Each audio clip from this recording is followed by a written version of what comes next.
এয়া আকাশবাণী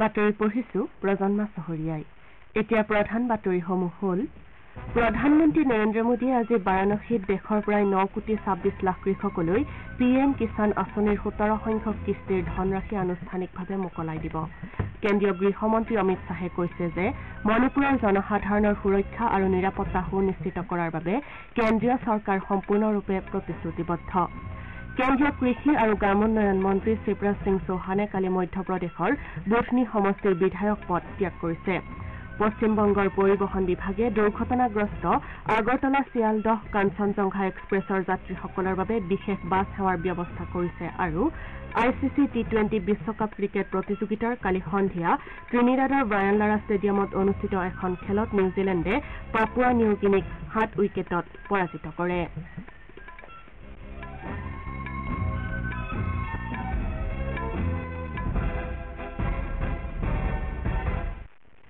এতিয়া শুনক বিতং বাতৰি প্ৰধানমন্ত্ৰী নৰেন্দ্ৰ মোদীয়ে আজি তেওঁৰ সংসদীয় সমষ্টি বাৰাণসী ভ্ৰমণ কৰিব তাত তেওঁ দেশৰ প্ৰায় 9 কোটি 26 লাখ কৃষকলৈ পিএম কিষাণ আঁচনিৰ 17 সংখ্যক কিস্তিৰ 20,000 কোটি টকাতকৈও অধিক ধনৰাশি আনুষ্ঠানিকভাৱে মোকলাই দিব তৃতীয়বাৰৰ বাবে জনসাধাৰণৰ অন্তৰ জয় কৰা প্ৰধানমন্ত্ৰী মোদীক আদৰিবলৈ সমগ্ৰ কাশী চহৰখনে আগ্ৰহেৰে বাট চাই আছে দেশৰ প্ৰধানমন্ত্ৰী হিচাপে একেৰাহে তৃতীয়টো কাৰ্যকালৰ বাবে শপত গ্ৰহণ কৰাৰ পাছত এয়া হ'ব শ্ৰী মোদীৰ প্ৰথমটো বাৰাণসী ভ্ৰমণ আজি সন্ধিয়া কাশীত উপস্থিত হোৱাৰ পাছত তেওঁ বাৰাণসীৰ মেহেন্দিগঞ্জত আয়োজিত পিএম কিষাণ সন্মান সন্মিলনত অংশগ্ৰহণ কৰিব এই সন্মিলনত প্ৰধানমন্ত্ৰী মোদীয়ে কিছু সংখ্যক কৃষকক সাক্ষাৎ কৰি তেওঁলোকৰ উৎপাদিত সামগ্ৰীৰ বিষয়ে পৰ্যালোচনা কৰাৰ কথা আছে তৃতীয়টো কাৰ্যকালৰ আৰম্ভণিতে তেওঁ স্বাক্ষৰ কৰা প্ৰথমটো ফাইলৰ জৰিয়তে পিএম কিষাণ নিধিৰ 17 কিস্তি মোকলাই দিয়াটোৱে কৃষকসকলৰ কল্যাণৰ বাবে চৰকাৰৰ দায়বদ্ধতাকে প্ৰতিফলিত কৰিছে আৰু প্ৰধানমন্ত্ৰী হিচাপে এইবাৰৰ প্ৰথমখন বৃহৎ জনসভাত কৃষকসকলৰ বিষয়সমূহৰ ওপৰতে বিশেষভাৱে আলোকপাত কৰা হৈছে আজিৰ এই কাৰ্যসূচীতে প্ৰধানমন্ত্ৰীয়ে বিভিন্ন আত্মসহায়ক গোটৰ 30,000ৰো অধিক মহিলাক কৃষি সখী হিচাপে প্ৰমাণপত্ৰ প্ৰদান কৰিব প্ৰধানমন্ত্ৰীয়ে দশস্বমেধ ঘাটত গংগা আৰতিত ভাগ লোৱাৰো কথা আছে ইয়াৰ পাছত তেওঁ কাশী বিশ্বনাথ মন্দিৰ দৰ্শন কৰি পূজা অৰ্চনা আগবঢ়াব আজি নিশাটো তেওঁৰ সংসদীয় সমষ্টিতে কটাই প্ৰধানমন্ত্ৰী কাইলৈ তাৰ পৰা পুৱা ৰাওনা হ'ব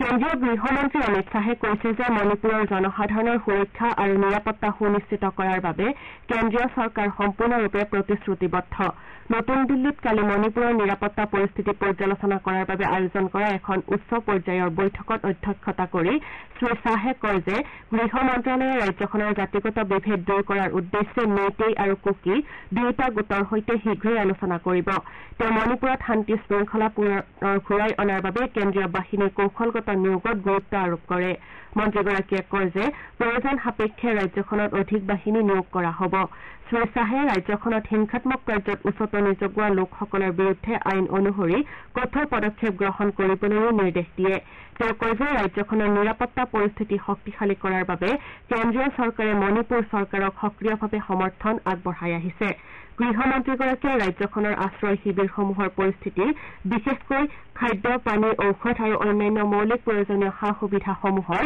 উপলব্ধতাৰ বিষয়েও পৰ্যালোচনা কৰে শ্ৰী শ্বাহে স্থানান্তৰিত লোকসকলৰ বাবে উপযুক্ত স্বাস্থ্য আৰু শিক্ষাৰ সুবিধাৰ লগতে তেওঁলোকৰ পুনৰ সংস্থাপন সুনিশ্চিত কৰিবলৈ মণিপুৰৰ মুখ্য সচিবক নিৰ্দেশ দিয়ে কালি বৈঠকত কেন্দ্ৰীয় গৃহ সচিব অজয় ভাল্লা ইণ্টেলিজেন্স ব্যুৰোৰ মুৰব্বী তপন ডেকা স্থলসেনাৰ মুৰব্বী মনোজ পাণ্ডে মণিপুৰৰ আৰক্ষী সঞ্চালক প্ৰধান ৰাজীৱ সিং আৰু অন্যান্য জ্যেষ্ঠ বিষয়াসকলেও অংশগ্ৰহণ কৰে কেন্দ্ৰীয় কৃষি আৰু গ্ৰামোন্নয়ন মন্ত্ৰী শিৱৰাজ সিং চৌহানে কালি মধ্যপ্ৰদেশৰ বুধনী সমষ্টিৰ বিধায়ক পদ ত্যাগ কৰে বিধানসভাৰ অধ্যক্ষৰ ওচৰত পদত্যাগ পত্ৰ দাখিল কৰি শ্ৰী চৌহানে কয় যে কেইবা দশক পূৰ্বে বুধনীৰ পৰা তেওঁ ৰাজনৈতিক জীৱন আৰম্ভ কৰিছিল আৰু সদায় ইয়াৰ জনসাধাৰণক তেওঁ সেৱা আগবঢ়াই যাব বিজেপিৰ জ্যেষ্ঠ নেতাগৰাকীয়ে কয় যে 6বাৰ বিধানসভালৈ নিৰ্বাচিত হোৱা বুধনী সমষ্টিৰ বিধায়ক পদ ত্যাগ কৰাটো তেওঁৰ বাবে এটা অতি আৱেগিক মুহূৰ্ত উল্লেখযোগ্য যে সদ্য সমাপ্ত লোকসভা নিৰ্বাচনত শিৱৰাজ সিং চৌহানে 8,21,000তকৈ অধিক ভোটৰ ব্যৱধানত বিদিশা সংসদীয় সমষ্টিৰ পৰা জয়লাভ কৰিছে আপোনালোকে বাতৰি শুনিছে আকাশবাণীৰ পৰা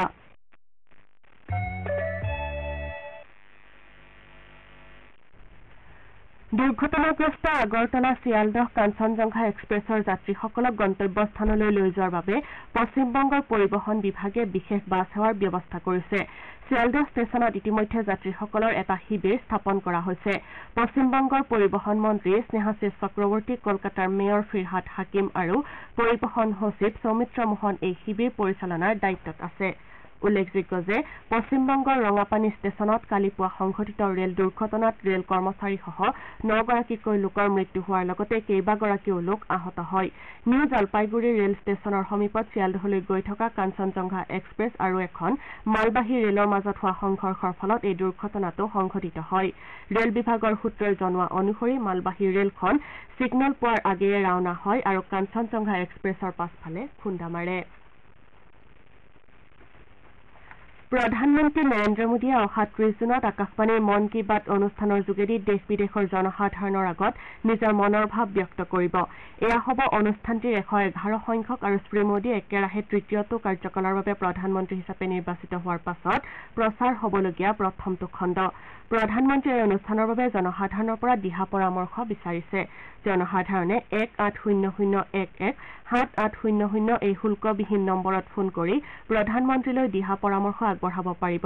তেওঁলোকে লগতে প্ৰধানমন্ত্ৰী মোদী এপ অথবা মাই গভ মুকলি মঞ্চৰ যোগেদিও পৰামৰ্শ আগবঢ়াব পাৰিব। অনুষ্ঠানটিৰ আসন্ন খণ্ডৰ বাবে 28 জুন পৰ্যন্ত পৰামৰ্শ গ্ৰহণ কৰা হ'ব। আকাশবাণী আৰু দূৰদৰ্শনৰ সমগ্ৰ নেটৱৰ্কৰ লগতে আকাশবাণীৰ ৱেবছাইট আৰু নিউজ অন মোবাইল এপ যোগে এই অনুষ্ঠান প্ৰচাৰ কৰা হ'ব। আকাশবাণী, দূৰদৰ্শন নিউজ, প্ৰধানমন্ত্ৰী কাৰ্যালয় আৰু তথ্য আৰু সম্প্ৰচাৰ মন্ত্ৰালয়ৰ ইউটিউব চেনেল যোগেও এই অনুষ্ঠানৰ প্ৰচাৰ কৰা হ'ব। এই অনুষ্ঠানৰ ঠিক পিছতে আকাশবাণীয়ে ইয়াৰ আঞ্চলিক ভাষান্তৰ প্ৰচাৰ কৰিব। ভাৰতীয় বতৰ বিজ্ঞান বিভাগে দেশৰ উত্তৰ অংশত প্ৰচণ্ড গ্ৰীষ্ম প্ৰৱাহ অব্যাহত থাকিব বুলি প্ৰকাশ কৰিছে। বতৰ বিজ্ঞান বিভাগে প্ৰকাশ কৰা আগলি বতৰা অনুসৰি উত্তৰ প্ৰদেশ, পঞ্জাৱ, হাৰিয়ানা, চণ্ডীগড়, দিল্লী, হিমাচল প্ৰদেশ, বিহাৰ, উত্তৰাখণ্ড আৰু ঝাৰখণ্ডত গ্ৰীষ্ম প্ৰৱাহ অধিক বৃদ্ধি পোৱাৰ সম্ভাৱনা আছে। ইয়াৰ লগতে জম্মু কাশ্মীৰ, উত্তৰ প্ৰদেশ আৰু অন্ধ্ৰ প্ৰদেশৰ উপকূলীয় অঞ্চল, ৰাজস্থান আৰু বিদৰ্ভতো গ্ৰীষ্ম প্ৰৱাহ অব্যাহত থাকিব বুলি বিভাগে প্ৰকাশ কৰিছে।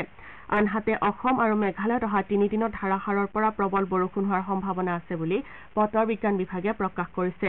ইয়াৰ লগতে অসমৰ কোনো কোনো অঞ্চল, অৰুণাচল প্ৰদেশ, মেঘালয়, নাগালেণ্ড, মণিপুৰ, মিজোৰাম আৰু ত্ৰিপুৰাৰ অঞ্চল বিশেষে অহা 5 দিনত মজলীয়া বৰষুণ হ'ব পাৰে বুলিও বিভাগে লগতে প্ৰকাশ কৰিছে। ICC T20 বিশ্বকাপ ক্ৰিকেট প্ৰতিযোগিতাৰ কালি সন্ধিয়া ত্ৰিনিদাদৰ ব্ৰায়ান লাৰা ষ্টেডিয়ামত অনুষ্ঠিত এখন খেলত নিউজিলেণ্ডে পাপুৱা নিউগিনিক 7 উইকেটত পৰাজিত কৰে।